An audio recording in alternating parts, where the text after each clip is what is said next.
Hello, everyone, and welcome back to the Star Wars Stuff Podcast. My name is David. And my name is James, and this is where we talk about all things Star Wars. How are you today?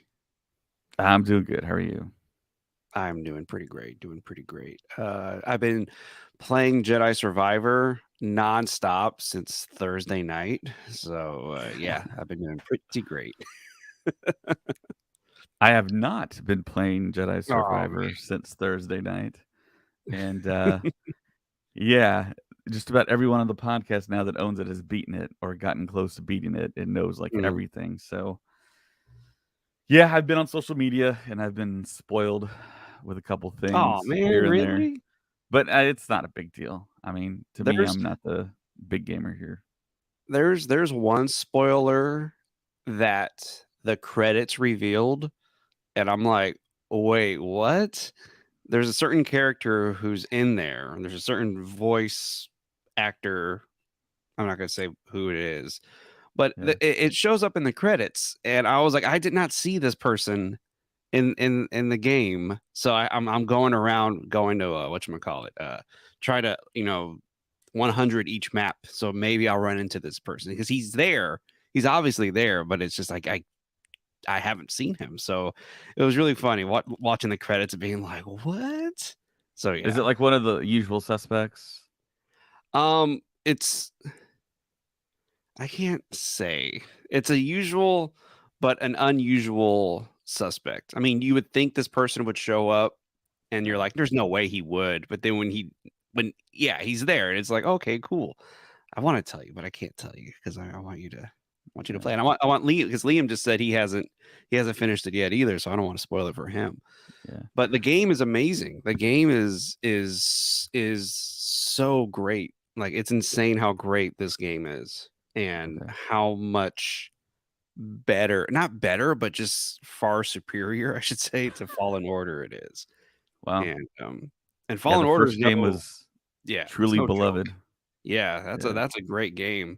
And so this one, I was just like, dude, this is pretty good. And then I beat it, and it was really cool. And so now I'm just going back trying to level up and get all my other little Easter eggs in the game.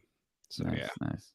Yeah, before we talk about more news and stuff like that, I definitely want to recognize all of our awesome love and support we get from our patrons. Yes. Liam is one of our big time patrons here that Thanks, always Liam. shows us love. On the purple tier, we have Chris Simpson, Kevin Leininger, Deb McCaffrey, Drew Peters, Sean Greathouse, Zach Netzel, and Mariana Atia Arnold. On the red tier, we have Fenrir526, Maya Morris, and on the black tier, we have Maka Tautala, Nathan Shank, Evan Opaker, Liam McCallion, and Texas Fader 76. Thank you so much for the awesome love and support. It is May. It is Star Wars month. It is no longer a Star Wars day. It's no longer Star Wars week. It's Star Wars month. This is the May. This is the And May. yeah, Okay, so has this always been a thing? This is the like I know not this is the May, but like making it the whole month. It feels like just recently we've been making it the whole month as recently, I opposed think in the past few years, people have dropped that list of things Mhm. for the month of May related to Star Wars. You have Star Wars Day, you have George Lucas's birthday, you have all the original trilogy and the prequels released in May. So all those anniversary dates happen. And of course, May 25th was always usually counted as Star Wars Star Day. Wars And Day. then, of course, the whole kind of May 4th thing kind of bled its way into the mainstream. And then Lucasfilm and Star Wars recognized it. And now they release like merch and they have deals with vendors and companies. And I think there was only one or two May 4ths that we got something, I think, really big of note that happened. I can't think off the top of my head. Do you remember what happened? I know it was Bad Batch, the Bad Batch premiere for Mhm. the first season was a really long episode. Of course, we got to see Caleb Doom. And I'm trying to think after that, what else was there? Because I know this year we're going to get Visions season 2 premiering. That's going to be a big deal. And I know there's going to be a lot of merch that's going to drop online that you can purchase and at Disney parks, I Mm. believe. But other than that, I really can't think of anything. I know Free Comic Book Day has always coincided as well, but it's not a Star Wars thing. But of course, you can pick up a lot of Star Wars comics that are canon that have been released during the Disney Star Wars time period. So, I mean, a lot of stuff happened this week. Is going to be jam packed with stuff. Usually May is the start of summer movie release season, so Mm. just about every week or every other week there's going to be a big movie dropping. So I think May is one of the funner times I think in fandom, and of course, now that we have the news that 2025 we will get a Star Wars film dropped, there's also speculation that in 2026 the Filoni project is going to drop. And with that speculation, there's more speculation that that movie's going to drop in May because it can't Mm. December technically because that's when Avatar drops. Yep. And you don't want to have competing franchises under the same umbrella there. So and I think that's what Filoni maybe wants secretly, that he Yeah. wants to drop a Star Wars film in the classic month of May. So Yeah, I could see him being sentimental, saying, "I want that May coming this summer, 2026, summer 2026, yeah, just like the yeah. original poster said, coming to your galaxy this summer." Um, yeah, I think that's a smart move for Disney to release his movie in May as opposed to it going head to head with Avatar, because Avatar is making billions of dollars each time. So you don't want to split that profit down the middle, which is what it would probably do. So yeah, summer release of his movie would be pretty great.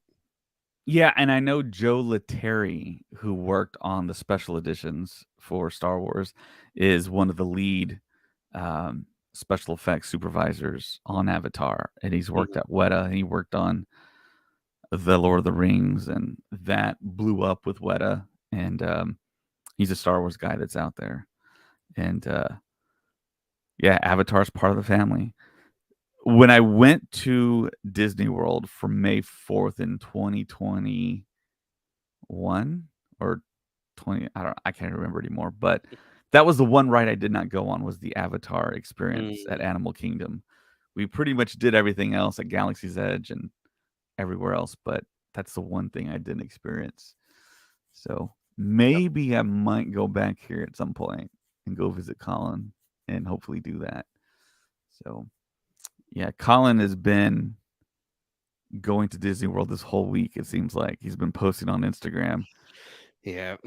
and They posted like at 10 in the morning. They're at Oga's Cantina, and I'm like, they are drinking. they are already drinking like 10 in the morning. That's the only place in Yeah, the world, not in the world, but it's the only place acceptable to drink early in the morning is at yeah. Oga's Cantina, and that cracks me up. And we have somebody from Galaxy's Edge here, Bright Suns. Hello, Bright Suns.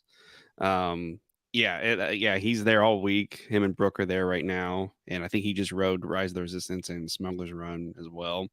And if you see him at the parks, look for a guy with a shirt on the back. It says hashtag Max Rebo lives. You can't miss it. Just saying, you can't miss it. Yeah. And David posted a really funny picture of the post credit scene of Return of the Jedi. They aired they showed in theaters this week, which is Max Rebo will return.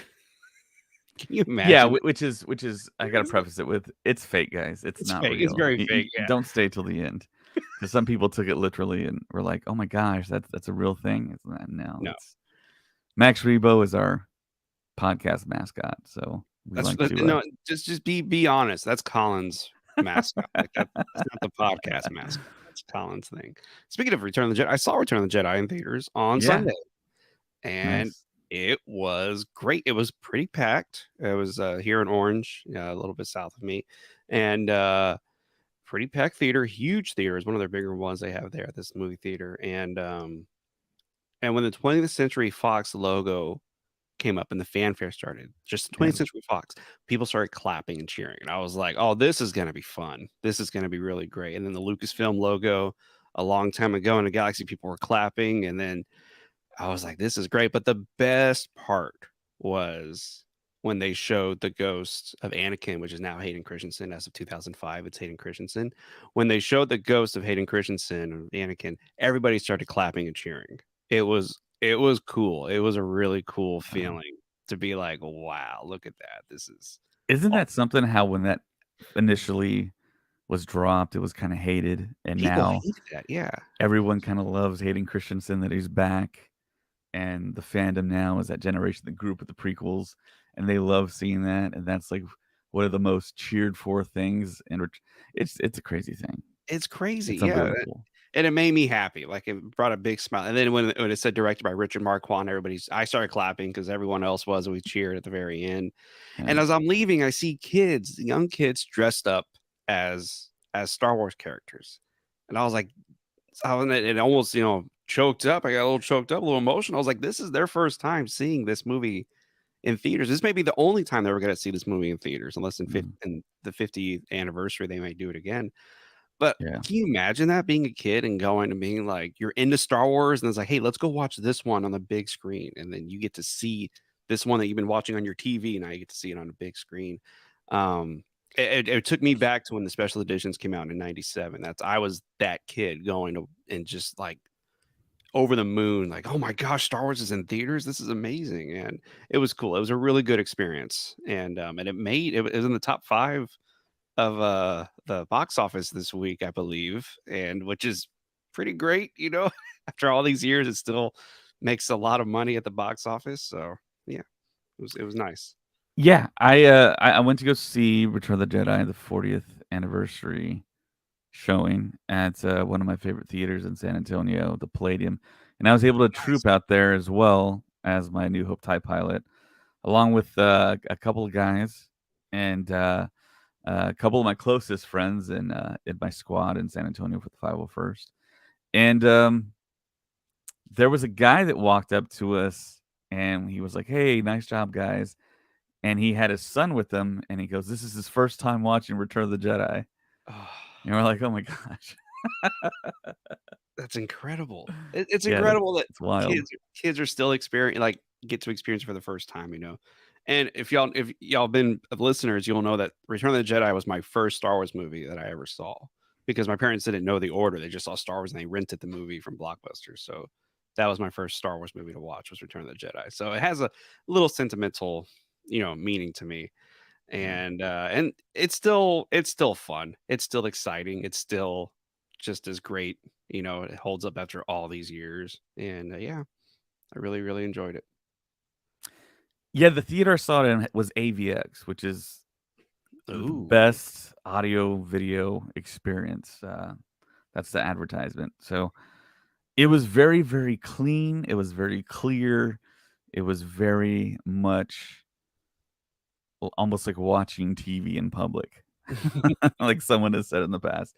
Um, so it's kind of a different experience because me going back to watching that movie hundreds, if not thousands of times, I'm used to watching it on TV in very bad quality, and to see certain things show up and aspects and aliens in the background, and of course, you can if you're my age, you can pick out all the add-ins for the special edition, the Doug Mhm. walking around in Yep. Jabba's palace, stuff like that, but the sound too, all of the I think Craig made mention of this on our Facebook group, you can hear a lot of, like, laser fire in the background when Luke takes off Vader's helmet, and that's Mm. kind of interesting. Um, but yeah, the sound is one thing, and then just the clear picture of that film, and then the movie flies by so fast, it Yeah, it feels like does. now. It's like, wow, it's 2 hours, 11 minutes of Return of the Jedi, and it just flies, man. I felt like I sat there, I ate food, and then I left, and it was, like, over, and I was like, "Wow, that went by really fast." Yeah, I'm amazed at how quickly Return of the Jedi and A New Hope go by. Those seem to go by pretty quick. Mhm. I don't know what voodoo magic Irvin Kershner did with Empire, but Empire it takes its time and it's very I don't know. I don't get it. I don't the structure of Empire is very different from the Yeah, from the others. yeah, They're all three different, which I love about I love about Star Wars. Um and yeah, I agree. This time I was watching it, and then whenever it cuts to the Falcon and the Rebel fleet about to go into hyperspace toward Endor, I was like, yeah. "Oh, we're getting into it. This is we're starting. Here it goes, and the movie doesn't stop after that. Like as soon as they shoot off into hyperspace, going toward Endor and the Death Star, the movie does not stop, and it's really cool. It's a really well made movie, and seeing it on the big screen with no distractions. You know, usually now you have your phones and you can pause the movie, which we've all done like a million times. To just to see it play out, it felt different. It felt very different to me this time, and it felt like a really well crafted film. And it's not my favorite of the original trilogy, but watching it this time around, I have a bigger respect for this movie, and just shows you the power of cinema. Like my mind, my brain changes, but the movie just stays the same. So yeah. So yeah, speaking of this new film that's going to drop in 2025, it was announced essentially that it's going to be. We think it's going to be the Charmin Obaid-Chinoy directed new Jedi Order film with Daisy Ridley in it. And initially, I thought, okay, well, Daisy Ridley is going to be like the lead, and then there's reports saying that she wasn't going to be the lead; that she was just going to be like a Ben Kenobi type figure in it. Which, okay, makes sense, but it felt like an odd thing to me. I mean, it feels like you probably want to make Daisy more or less kind of the main character of this story. So that was a little surprising to me. But Damon Lindelof came out and started talking about the situation he was in for this movie for the new Jedi Order, and he made some very interesting comments, and he could have totally said the wrong things about his experience with Star Wars. And the stuff that we were pretty certain is fact is once Celebration 2022 ended in Anaheim last year, a writer's room was started, and Damon Lindelof, unknowingly to all of us, was part of that writer's room and was kind of like, it felt like the leader. And he had his own writer. I believe it was Justin Britt Gibson. I think that was the name of the guy. Come in, and he was tasked to make a Star Wars film. So he started the huge writer's room, wrote, was in Star Wars, totally gonna make a new film. And at some point, Charmin Obaid-Chinoy, the director that's going to direct the new Jedi Order film that we think is going to drop in 2025, was hired on. But it seems like the story is Damon Lindelof wasn't aware of this, and it wasn't like he picked her to direct. And he was actually asked after a while, after working on the Star Wars project, to leave the project. And we're not quite sure what the circumstances for that are. So essentially, Damon Lindelof got fired from a Star Wars movie. Mhm. And we find out that in the media recently, he said that his idea was to place this next Star Wars film 60 years into the future and have Rey as the star or one of the stars, but be played by Helen Mirren. And she would have two Padawan learners under her. And I guess those two would be the stars of the movie. And we all know he had the comments that it was extremely hard and a tall task to kind of crack the code of making a Star Wars film. And of course, you don't want to release a Star Wars film unless it's really great. And I agree with him. I totally love the fact that he thinks that way. And we all know, if you listen to the podcast, I've told the story many times about Damon Lindelof being a huge Star Wars fan. And of course, super close with JJ because he was one of the showrunners for Lost. A lot of people make that misconception that JJ was responsible for all of that series. No, it was Damon Lindelof. And then, of course, he went on to do The Leftovers with HBO. Then he did Watchmen, which is a terrific series. Of course, he helped Ridley Scott with Prometheus, which is a very polarizing film. It was almost like Damon Lindelof was Rian Johnson before Rian Johnson, and the whole fandom sphere of Mhm. thinking the movie was great or it was horrible. I mean, that whole thing. I've come around on Prometheus. I was expecting something totally different, but I wasn't as close to that franchise as I'm Mm. close to Star Wars. So it didn't affect me in the same way that The Last Jedi did. But he's totally saying now that, yeah, he was asked to leave, but he's totally game to come back to Star Wars if he's ever invited back, which is also another interesting thing. It's like you get fired, but you say you would love to come back. James, what do you think happened behind the scenes? What circumstances do you It think almost transpired? Yeah, it almost feels like maybe the word fired, I know is kind of sounds like a bad term. I think it was, we're not going to do this script, but maybe down the road we'll do another one. I think, I mean, like keeping it, which is why he's not talking trash about Lucasfilm. You know what I mean? He's like, yeah, I would love to do it again, because I'm pretty sure they didn't tell him go and never come back. I think it was like, hey guys, just you know, not this time around. And I think it all goes to, it wasn't what they were looking for. It wasn't what Lucasfilm was really looking for this story. Mhm. I think a lot of them at in the higher ups, Kathleen Kennedy and a few others, were like, it's not like Mark Hamill, Carrie Fisher, and Harrison Ford, where they didn't use them for all these years and they bring them back. It was like, we still have Daisy Ridley. Like, she is still amazing, and she's game to come back whenever. It's like, why not just have her come back as Ray again? Why do we have to go all the way to the future to do this? Um, and that story of Ray being an older woman played by, and I believe the article said like a Helen Mirren was like the kind of idea. They didn't specify like it was going to be her, but it was like, this is pretty much who we really want, is Helen Mirren to play this part. To have Ray as that character would have been really, really cool, but I think it also would have been a missed opportunity. And I think Lucasfilm is kind of just like, okay, well, let's not waste this talent that we have, which is Daisy Ridley. Let's bring her back. The fans like her, and I think that was a lot of the discussion there with them. And it's unfortunate because Damon Lindelof is an amazing writer, and I personally loved Prometheus the moment I watched it. Like the moment it was over, I was like, that was amazing. He's a great writer, and I really hope he comes back again. But I just think he didn't deliver what they were hoping for this new Star Wars movie. I mean, Yeah, it definitely would have been a huge risk, because it would be all new characters that and all new actors essentially, even the part of Ray.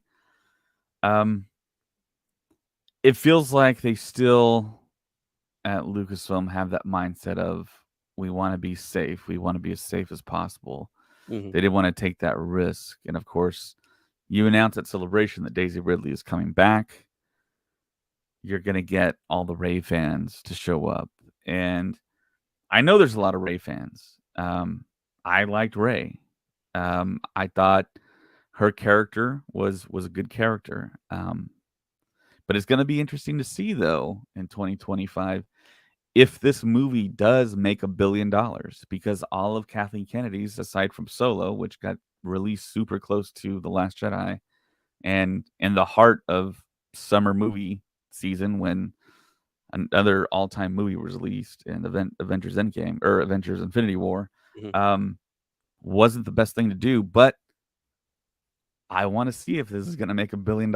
It's going to be very interesting. You have all the reports that John Boyega now is going to come back. I don't think that's a surefire thing. It makes sense. It's logical for him to show It back makes up.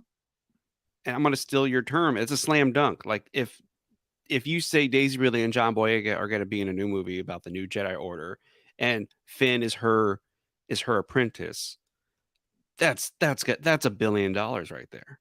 Because everybody wants to see that arc that was teased throughout, and then of course really teased in the Rise of Skywalker.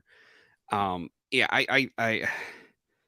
I just feel like if Finn doesn't come back, that's really bad on on Lucasfilm's part, because yeah, like I said, that's $1 billion right there. Yeah, I really wonder what happened behind the scenes because from all accounts, it seems like Damon Lindelof, and I think there are reports out there that he did not, once he met with the future director of this new Jedi Order film, that they really didn't see eye to eye, and that's why he was released. And it seemed like she was the hire that they really wanted to do this film. And Damon, for all of his merits and credits and experience, it's kind of surprising that he wasn't the one they asked to stay. But Mm, it seemed like Charmin Obaid-Chinoy's vision was more in line with what Lucasfilm wanted. If it was Kathleen Kennedy or the executives or the board or the main shareholders or whatever wanted what they announced at Celebration, because there were so many more rumors about other people doing films. hmm. And the comments I think that Kathleen Kennedy made after that Lucasfilm showcase panel were a little bizarre in a way, especially in reference to Kevin Feige's film.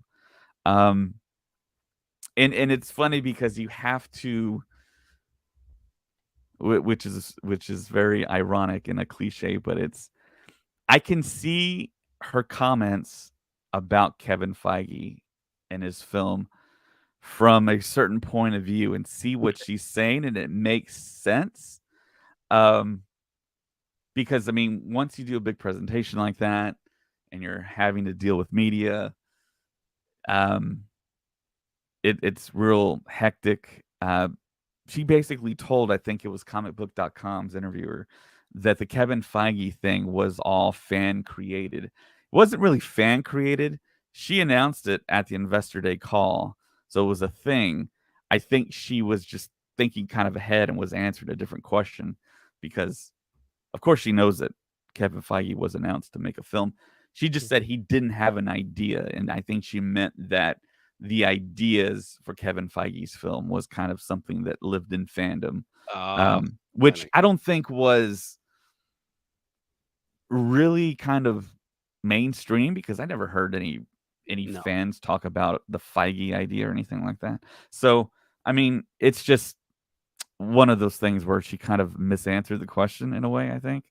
Um, but yeah, I mean, we all know that Feige was supposed to do a movie. And of course, we talked about on the podcast that Feige is spinning so many plates. Mm. He he's hit a lull finally in the MCU where the films aren't just straight up beloved by everyone and universally loved.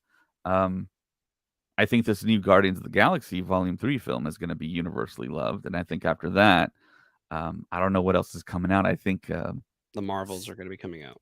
Secret Invasion is going to hit Disney Plus, I Oh, that's think, right. at Yeah, some that's right. point.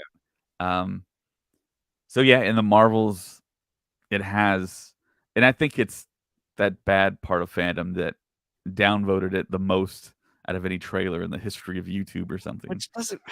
It doesn't make any sense, right? It looked pretty. It was a pretty good trailer. It looks okay. I'm one of the weird ones here. Apparently, I loved Captain Marvel. I thought Captain Marvel was a really really fun movie, and I liked the show Miss Marvel, which I thought was a fun show. And Yeah, it's like, oh, this is cool that he see. I saw the trailer and I was like, oh, this is exciting. And then I see all the reviews and I'm like, what is It's like people just do it just to do it. Like people are just hating yeah, on Brie Larson just because. But anyways, yeah, Kevin Feige. I think got way too busy, like insanely too yeah, busy. yeah. And Liam agrees. yeah, I'm not sure if I can. Yeah, and like we said before, the reports came out that he had to stop Blade from going into production because he finally read the script, and then he was like, "Oh, this is horrible." And it was like, "What were you doing for the past?" What like that's the thing. He was so busy with all these other Yeah, projects. It's like he finally was like, "Okay, let me take my time and read this script," and then he had to like halt production and be like, "We need to rewrite this whole yeah, movie." And who knows? Who knows what really really transpired with that. But yeah, no, I love Feige. I think he's amazing. He's an amazing producer. um and it's just I think he should just keep at Marvel and just kill it there and just have fun and just make amazing content again. But I don't know. It's it's just a really really weird things that happen with Star Wars projects when they're announced and then they just kind of fizzle and die away, you know. Yeah, yeah. So the other kind of bizarre thing that came out of the post interview from the Lucasfilm Showcase was the fact that Kathleen Kennedy said that we're going to leave Taika alone to do a Star Wars movie and not interfere. So it's like, are you interfering with other projects then? Is that what you is that what you're doing? And it's like, well, how does he get that privilege? Yeah, And talent like Lord and Miller doesn't.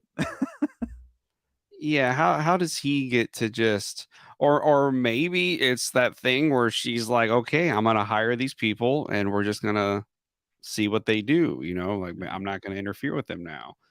Because maybe she got criticized too much for interfering with other projects that were happening, especially the Lord and Miller, you know, solo movie that almost came out, but they had to reshoot almost all of it. And then Rogue One, I don't know. It was a really weird way she said that. And plus, Taika's last movie where he was kind of left alone. We all know how that turned out. So it's like, man, like I don't understand. That doesn't. If anything, you'd want to have somebody there to like, all right, it's Star Wars. Let's just keep it cool, man. Well, Have see, your fun, but then just also remember it's Star Wars and there has to be something. Yeah. I think with Taika though, with his Star Wars film, I think you don't put any like restraint or reins on him. You just let him do whatever he's gonna do, make it weird or whatever, because it's outside of the Skywalker Yeah. saga. So it can be like weird and fun and be like it's and not make it like an episodic film, which that hasn't been totally cleared up yet. I don't think anyone's been asked that question officially that from any interviews I've seen. Because this new Jedi Order film, it feels like it could be episode 10. Yeah. So we don't know about that. But see, the Taika thing and the Ryan Johnson trilogy, they could be weird and wacky, and I wouldn't mind as long as they're like good films. That's the key though. Yeah. Taika's movie needs to be good. Yeah. Like, let him do his own thing. I don't want to get a Love and Thunder again. You know, that's my biggest fear with him is we're gonna watch it. We're just gonna be like, dude, did you really just use this as just a way just to have fun and just to tell jokes that are not even funny and the plot doesn't make any sense? And then the movie's over and you're just kind of like, wow, that was a wasted opportunity. So that's what I mean by Right. having Right. someone there to be like, okay, dude, just keep it cool, do your jokes, have it be weird, have it be funny, but also you gotta bring it home like he's done all these other times, all these other movies he's ever made, where the third act you're Yeah. always just like, dude, man, like that was great. And he has a movie coming out this year, a football movie, I should say. With Football Michael movie. Fassbender, right? Yeah. He's been away for a while. I know, right? Like, come on, man. And that movie looks great. I mean, that movie looks entertaining. It looks, you know, like a Taika Waititi movie before Love and Thunder, you know? So I'm Taika like, joint. man, yeah, exactly. Did you see the trailer for the movie though? I It said haven't seen it. I just saw one still. in the during the trailer it says from the loser who wrote Jojo Rabbit, and I was like, that's okay. And I'm watching the trailer and I'm like, okay, Taika, like, come on, redeem yourself, please, man. Don't end on a bad note. So So okay, so how many times has Taika struck out on a project? I okay, can only think of once with Love and Thunder, right? that's it. Everything else has been really good. I haven't seen his earlier. The earliest movie I've seen from him is The Hunt for the Wilder People. That was Right. with Sam Which Neill. It's a great movie. right. People regard that as a really Yeah. good movie. And then he did, of course, Love and Thunder. He did What We Do in the Shadows, which is a Regarded great as a movie. cult favorite. Yeah. Yeah. And then Jojo Rabbit, which won him the Oscar for best Right. Regarded, screenplay. universally regarded. Thor Ragnarok, which was people said was Universally yeah, regarded. exactly. So he's had one strike. But it was a bad strike. It was a horrible. It wasn't like it. The reason, okay, I know we're getting off on this subject, but the reason I think it hurt so much was because it was so bad. Because there wasn't any moment in there that I was like when it ended, it wasn't like, oh, that was okay. No, it was just bad. Like, you know what I mean? Like, I think that's what hurt the most about that. And then even his show, Our Flag Means Death. I almost said Black Sails, but that's another thing. But Our Flag Means Death. That was a great show. Okay. And that was a very entertaining show. And I don't know. But So the rumor is, yes, he's going to, not the rumor, it's just, yeah, he will be left alone, and that he wants to film this movie next year. He wants to start production on this movie next year. I don't understand how that's possible because he has so many projects. Like, did he just Right. push everything aside and say, okay, I got to focus on Star Wars now? Right, because he has an Akira movie, he has the In-Cow movie, Mm-hmm. and he probably has some other stuff that we're not even aware of, probably more TV shows. I think a TV show for Apple Oh, wow. as That's well. right. Yeah, yeah, yeah. Yeah. So he's got a lot of plates spinning as well. It's almost like he is kind of like a Feige in a way, just so many things that he has to attend to and that have to get made. So, I don't know. We will see. And there's a report that this is from Bespin Bulletin. Um, there's an article that says the next Star Wars film to be released, with reports that the production intends to start shooting in February and release in December 2025. That was a previous report. It's Mm-hmm. also been reported that Lucasfilm are also hoping to release the Dave Filoni directed Mandoverse crossover event film in December of 2026, which doesn't make sense because that's an Avatar year, It's right? Avatar year, yeah. So it's like, have they come to like maybe a compromise there? That's a big thing. No one's bringing that up. It seems like. Um, so yeah, so last year was an Avatar year, 2022. So 2024, then 2026. Yeah, that's an Avatar year. Yeah. Unless they've changed up the release years. Yeah, unless he's got to get a 2027 release, and then he's got Yeah, to do them all back to back after. I don't know. I don't know. It's interesting that they're gonna try to release at the same time as Avatar. yeah, yeah. So there's also another report. I believe someone at the top of Lucasfilm also said that the Mandoverse film is gonna be 7 years away, and 7 years away is quite a bit further than 2026. Hmm. So there's still kind of a lot of confusion right now, and nothing official has been dropped with that. So, but we do know that there's a 2025 film that has to go, and then there's that report that there's a mandate from Bob Iger to Kathleen Kennedy that a Star Wars film needs to drop in 2025. Um, and there's stories out there saying that Bob Iger does realize that they rushed through to get the sequel trilogy made and done because the purchase was done for Lucasfilm in 2012, and then they announced right away that 2015 would be the release of the first Star Wars film, which is a quick turnaround. And they hired a writer, Michael Arndt, that Great takes writer. years and years to create something. Yeah.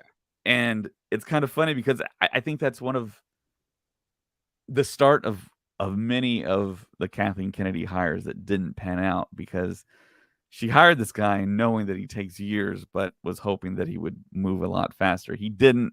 He got released, and then the writers became JJ and Kasdan, Hmm.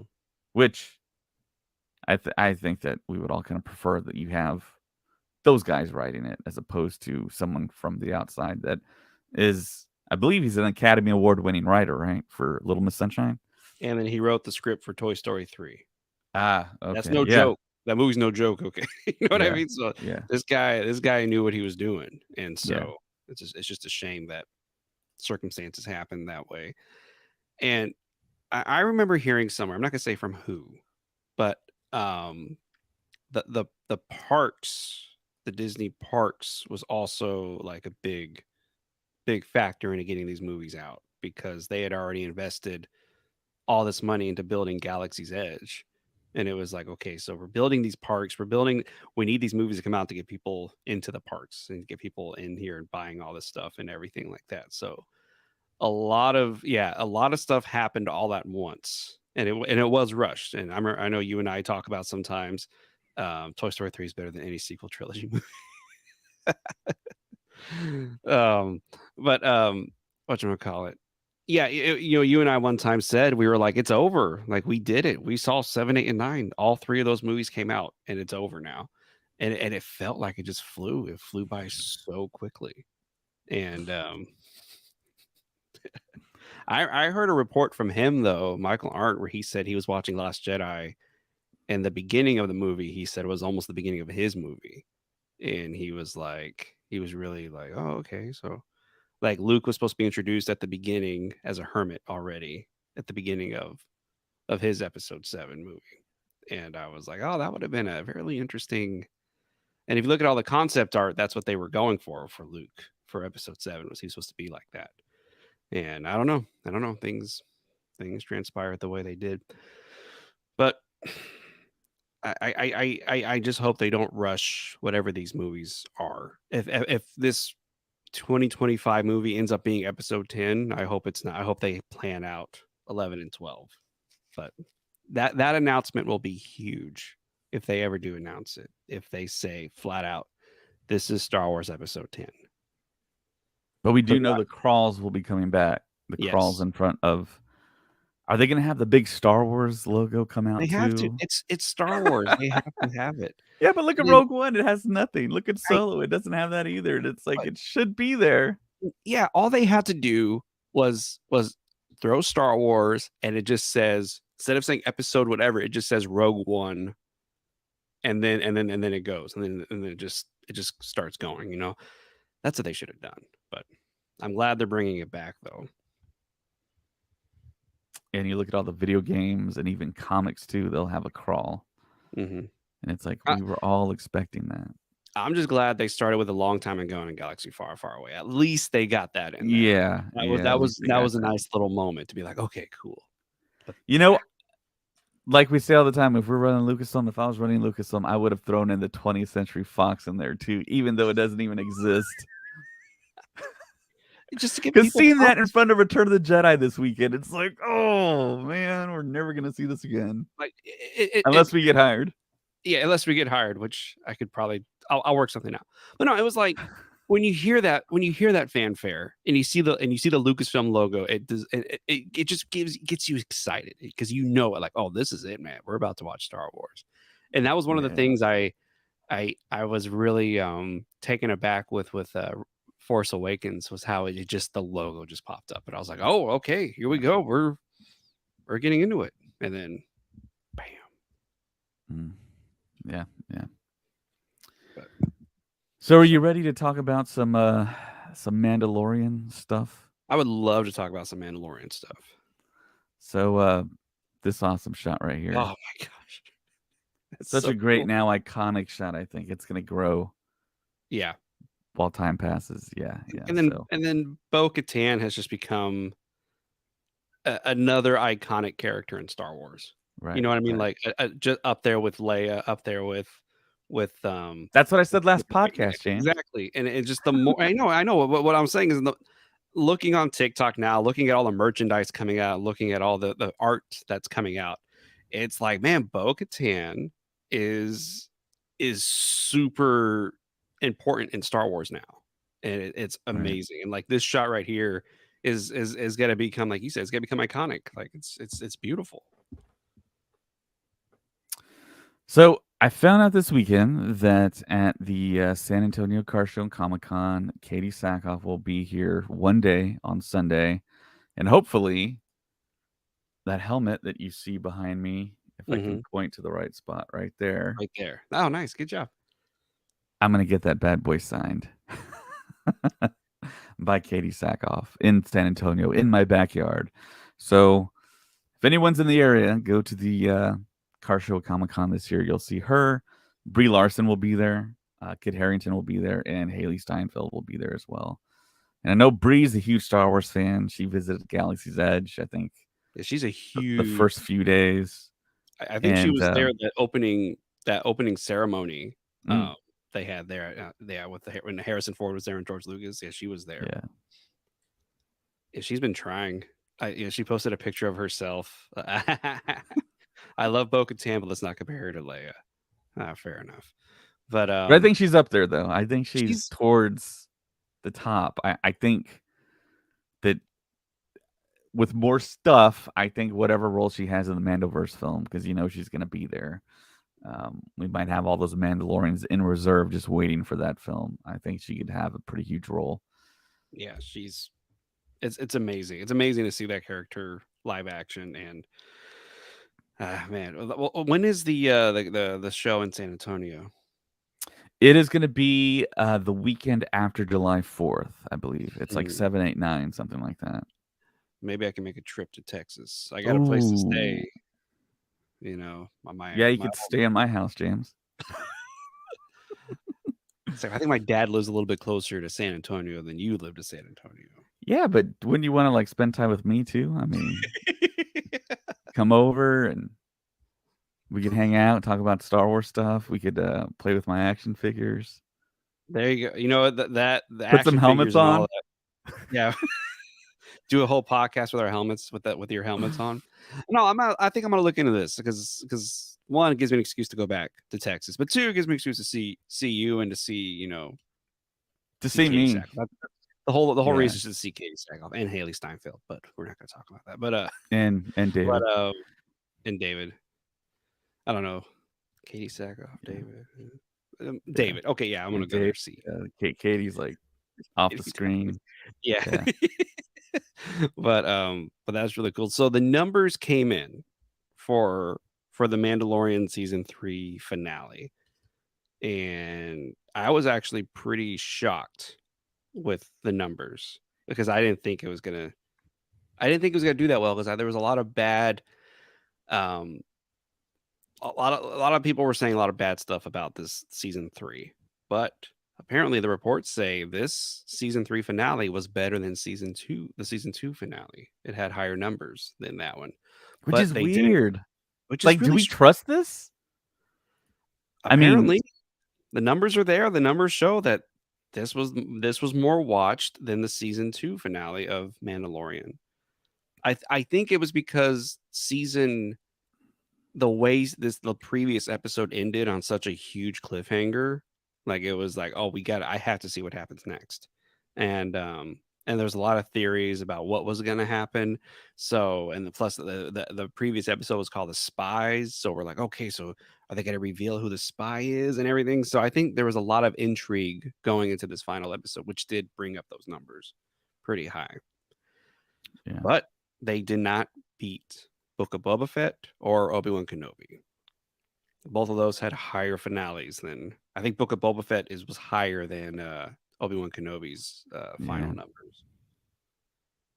Which, take it or leave it. But they said the highest finale was Loki, so no one's beat Loki yet. Yeah. So yeah, Bespin Bulletin does have an article that I wanted to read a little bit of.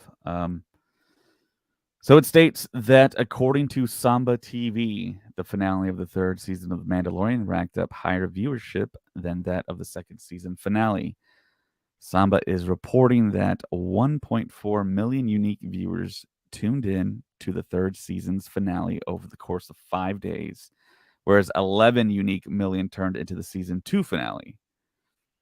This news is quite surprising given that the opening episode of the Mando's 3rd season had less unique viewers than that of season 2's premiere episode, and that the season 3 finale didn't have any internet breaking moments such as a young Luke Skywalker turning up to save our heroes, along with a touching goodbye between Din Djarin and the phenomenon that is Grogu. However, the season 3 finale is still slightly lower than the numbers of the Book of Boba Fett finale, which brought in 1.5 million unique viewers, and that of Obi-Wan Kenobi, which brought in 1.8 million unique viewers, both according to Samba TV. Though the most streamed Disney Plus season finale is held by Loki, season 1, with 1.9 million unique viewers. So there you go. Late to the Party has said something really funny. We have multiple extended family members that dropped off during Book of Boba Fett. Sounds like they're fluffing the numbers. I mean, maybe, but maybe Disney wants them to make those numbers, but I don't know. I know Book of Boba Fett was highly anticipated, and it didn't deliver what we thought we were going to get. So I can understand why people kind of dropped off. But I don't know. Yeah. I think the last half of Mandalorian. I mean, like second episode was really great, a little slowed down, but like the last half of Mandalorian season 3 was amazing.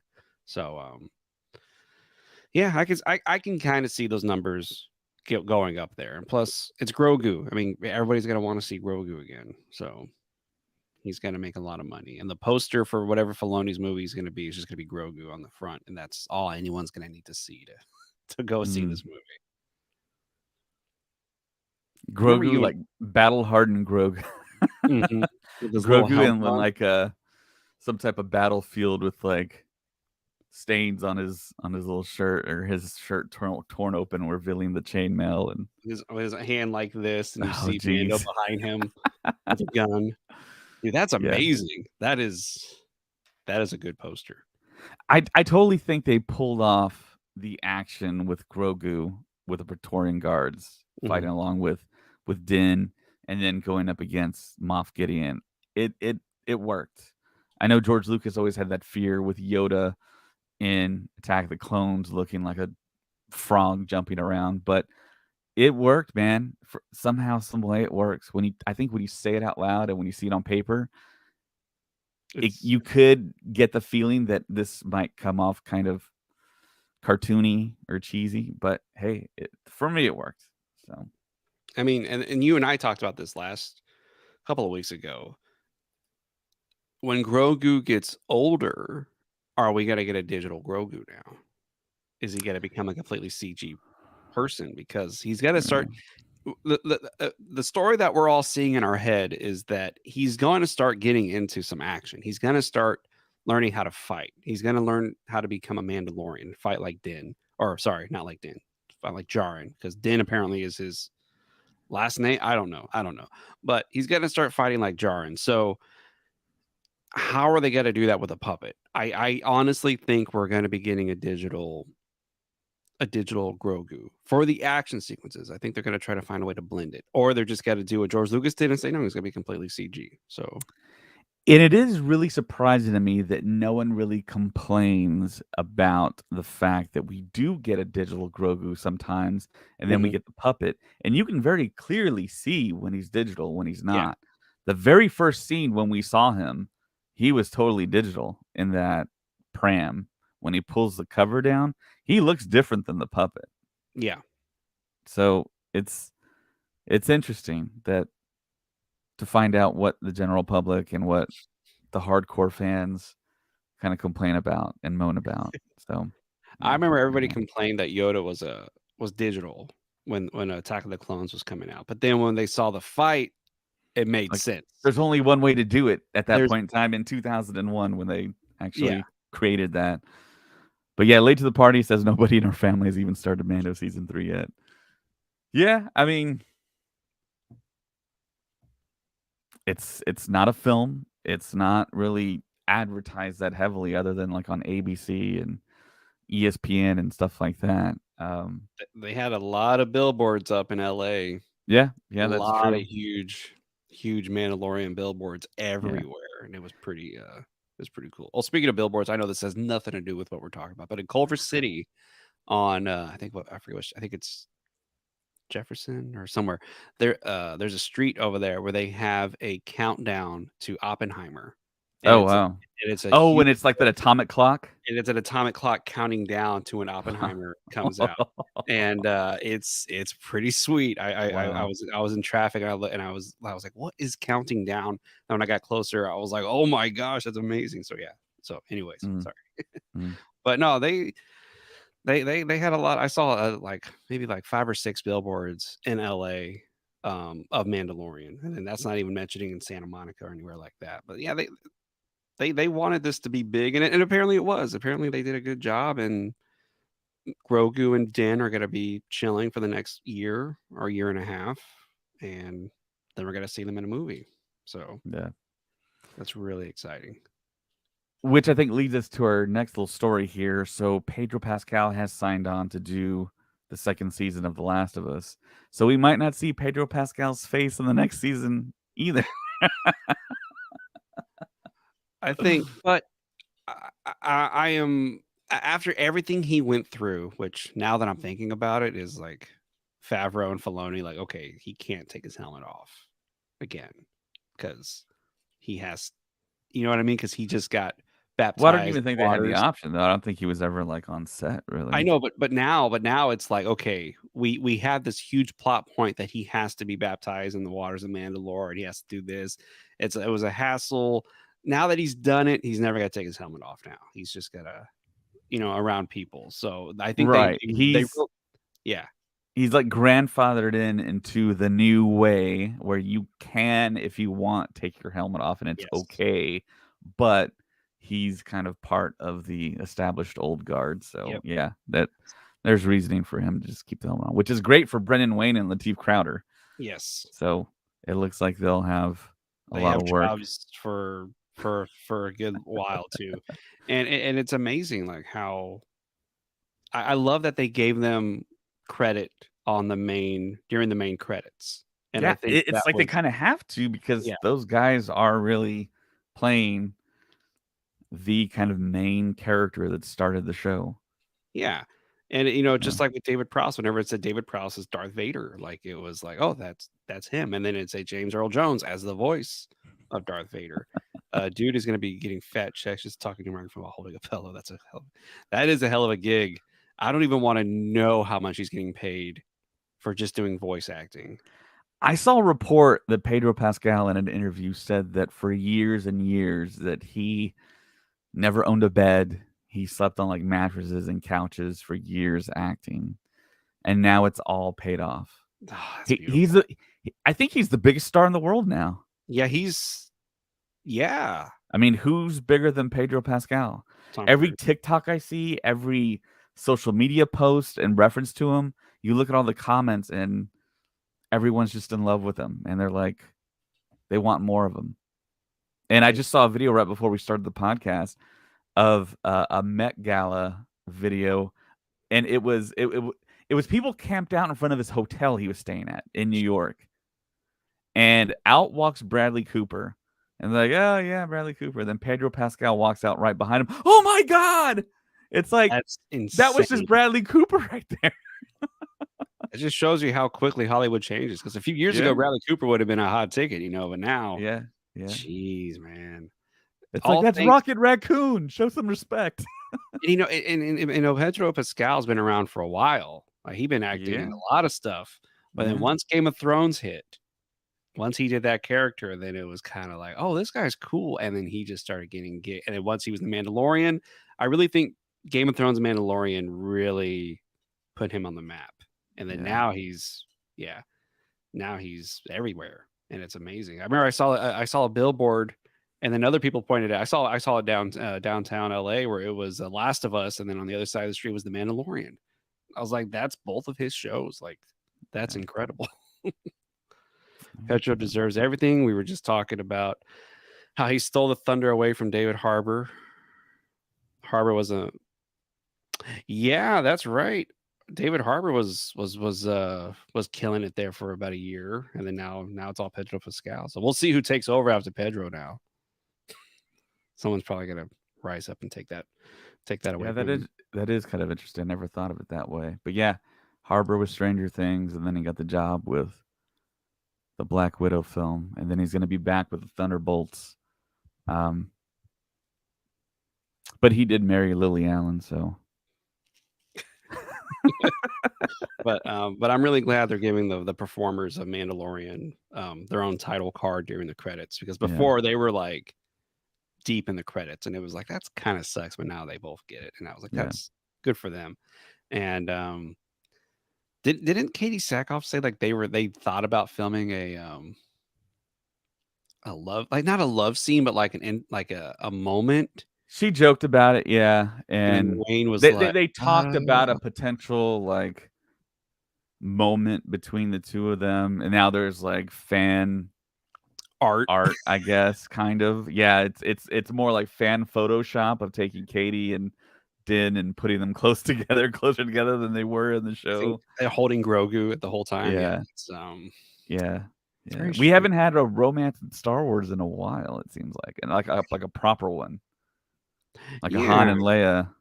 I know we had like the kiss between Rose and Finn, but Mhm. That And wasn't.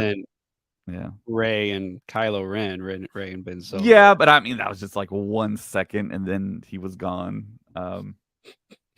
So yeah. But yeah, I Anyway, want to shout out Late to the Party here. Their reactions are phenomenal. They're like titans in that space. So nice. they have Let's go tons and tons of subscribers and viewers, but of course they can always get more. So yeah, if you're looking for awesome reactions, Robert and Vanessa do a great job, and I'm always commenting on their stuff. And they're like really my go-to for whenever anything big pop culturally happens. I go to their YouTube, and it pops up in my feed automatically, so I really don't have to search them out because Mhm. I'm subscribed to them. But they do an awesome job, and yeah. Was there any more Jedi Survivor talk that you wanted to do? I mean, I don't want to get into spoilers or Yeah, anything. But it's a great game. It's a tremendous story, and they brought in aspects that I was like, all right, that's cool. I mean, and the trailers, they did a great job promoting it because the trailers don't show anything, and you guys are almost oh, thank you so much. Late to the party just gave us a really nice little compliment. I appreciate that. Um, appreciate that. But yeah, I think they're just being nice. yeah, they're just being really nice to us. I appreciate that. Yeah, But Robert has actually hosted the podcast a couple times with us. He's been gracious enough to join. Um, but yeah, like I said, those guys are great.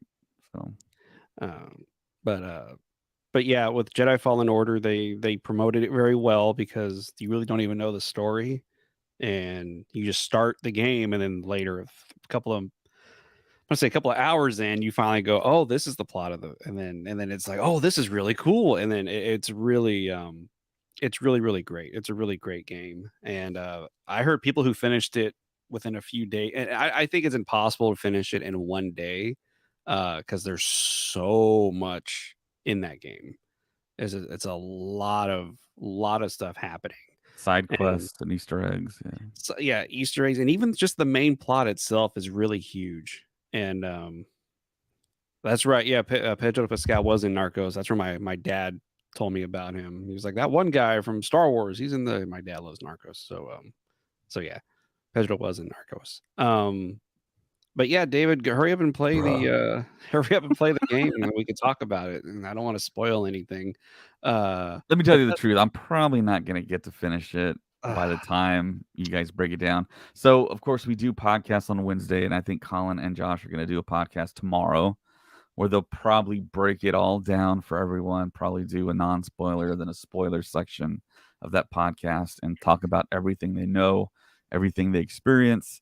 So I think look forward to that if you want to know everything that they've done. And on the podcast, I think everyone has bought every um, type of version of the game. Josh has the version that came with the lightsaber, and I think Colin bought the deluxe, so they'll be able to speak to all that stuff. I bought the game on my own. I think Thursday, and I downloaded it, but I still haven't played it yet. I just haven't had the time to actually yeah, get into it. I had a concert that night. I got to play the piano for this showcase in Fullerton, and while we were all there waiting for the concert on Thursday night, a few of us, one of my friends was like, "Man, I just want to get home and play Jedi Survivor when I get home." And I was like, "Really, you too?" He's like, "Yeah." Then I found out he was a big Star Wars fan. That someone else was like, I heard the S word. Who's talking about Jedi Survivor?" So there was like five of us who were just like jazz, and we were just waiting for this. I mean, we performed, we did our best, you know.